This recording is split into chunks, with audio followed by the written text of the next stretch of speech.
Hello guys, welcome to NCERT pitch. मेरा नाम है राज शर्मा और आज के वीडियो में हम लोग कवर करने जा रहे हैं क्लास 10 ज्योग्राफी का चैप्टर नंबर 5 जिसका नाम है minerals and energy resources.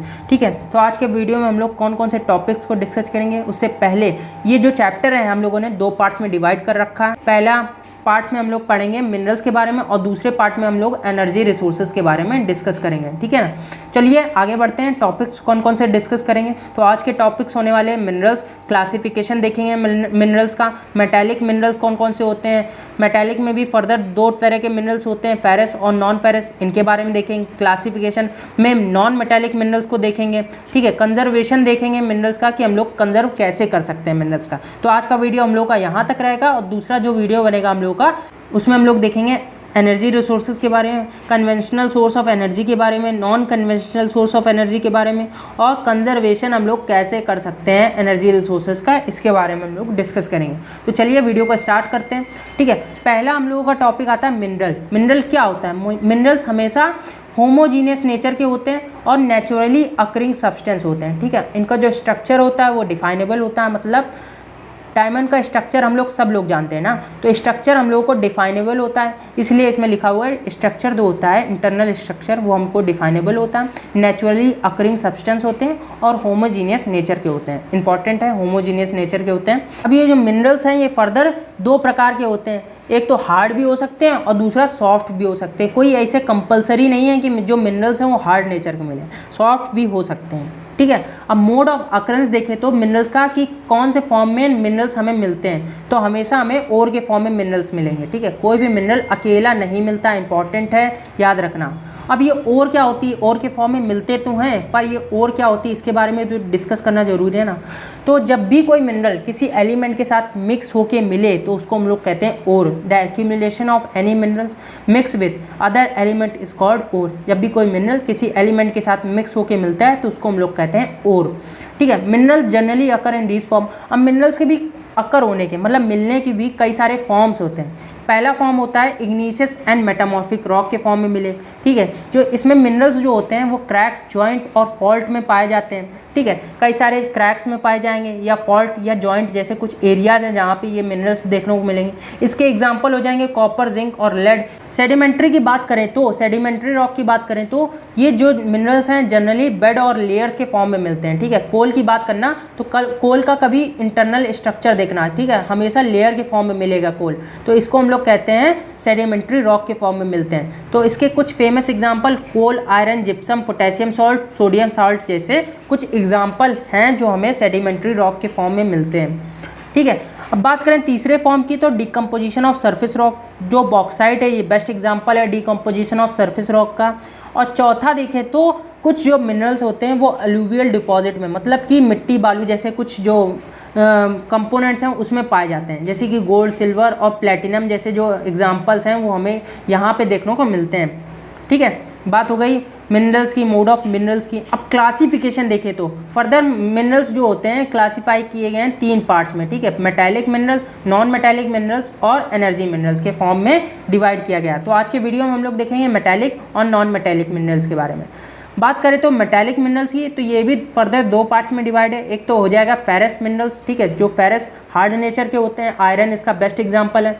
They provide a strong base for development of industries. ठीक है, ये जो मिनरल्स हैं ये डेवलपमेंट ऑफ इंडस्ट्रीज़ के लिए काफ़ी इंपॉर्टेंट रोल प्ले करते हैं। ठीक है, हमारी जो इंडस्ट्रियल डेवलपमेंट आज के समय में चल रहा है तो कहीं ना कहीं फेरस मिनरल्स उसमें इन्वॉल्व हैं।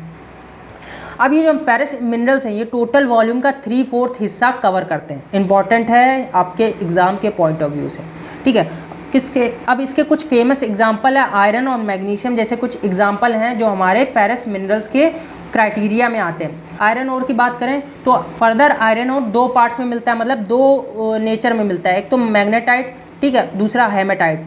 इसके दो फॉर्म होते हैं, एक तो मैग्नेटाइट में मिलेगा या तो हेमेटाइट में मिलेगा। मैग्नेटाइट की बात करें तो ये फाइनेस्ट आयरन ओर है, इसमें जो आयरन का परसेंटेज है वो 70% आयरन इसमें देखने को मिलता है मैग्नेटाइट में। वहीं दूसरी तरफ जो हेमेटाइट है उसमें 60 से 50% जो आयरन है उसकी क्वांटिटी देखने को मिलती है। तो हेमेटाइट हमारी इंडस्ट्रियल जो डेवलपमेंट चल रहे हैं, इंडस्ट्रीज़ जो डेवलपमेंट करती है उसमें हेमेटाइट ज़्यादा यूज़ होता है। ठीक है, कई सारे रीजन्स हैं इंडिया के जहाँ पे ये आयरन ओर देखने को मिलती है। उड़ीसा झारखंड बेल्ट जैसे कुछ एरिया हैं, छत्तीसगढ़ महाराष्ट्र के कुछ एरिया हैं, कर्नाटका और महाराष्ट्र गोवा के कुछ एरिया हैं जहाँ पे आयरन ओर देखने को मिलती है। बात हो गई आयरन ओर की, ठीक है। अब नॉन फेरस मिनरल्स की बात करें तो these minerals do not contain iron, ये जो मिनरल्स होते हैं ये आयरन को नहीं कंटेन करते, ठीक है, आयरन नहीं होता है। They play a important role in number of engineering and electrical industries, ये जो मिनरल्स हैं ये ज़्यादातर इंजीनियरिंग या फिर इलेक्ट्रिकल इंडस्ट्रीज़ में यूज किए जाते हैं। अब इसके कुछ फेमस एग्जांपल हैं जैसे कि कॉपर, बॉक्साइट, लेड और जिंक जैसे जो कुछ एग्जांपल्स हैं जो हमारी इंडस्ट्रीज़ में मदद करते हैं, ठीक है। बात करें मैग्नीज़ की तो मैग्नीज़ वो स्टील की मैन्युफैक्चरिंग में मदद करता है हमारी, और कई और भी इंडस्ट्रीज़ हैं जहाँ पे इसका इस्तेमाल किया जाता है जैसे कि manufacturing of bleach powder, insecticide और पेंट जैसी जो इंडस्ट्रीज़ हैं वो मैंगनीज़ का इस्तेमाल करती हैं, ठीक है। Orissa is the largest producer of manganese और इन इंडिया, जो उड़ीसा है वो लार्जेस्ट प्रोड्यूसर है हमारी मैंगनीज़ का, ठीक है, जो प्रोड्यूस करता है जहाँ पे मैंगनीज़ पाया जाता है। नॉन फेरस की बात करें तो ये हम लोग कर चुके हैं नॉन फेरस की। कॉपर की बात करें तो कॉपर मेलेबल, डक्टाइल और गुड कंडक्टर ऑफ इलेक्ट्रिसिटी होता है, ठीक है। कॉपर जो ऐसा मेटल है जिसको हम लोग मेलेबल भी कर सकते हैं, मतलब थिन शीट में बदल दें या वायर के रूप में बदल दें तो दोनों रूप में बदल सकता है। गुड कंडक्टर होता है इलेक्ट्रिसिटी का, ये ज़्यादातर इलेक्ट्रॉनिक या तो इलेक्ट्रिकल इंडस्ट्रीज़ में यूज़ किया जाता है, ठीक है।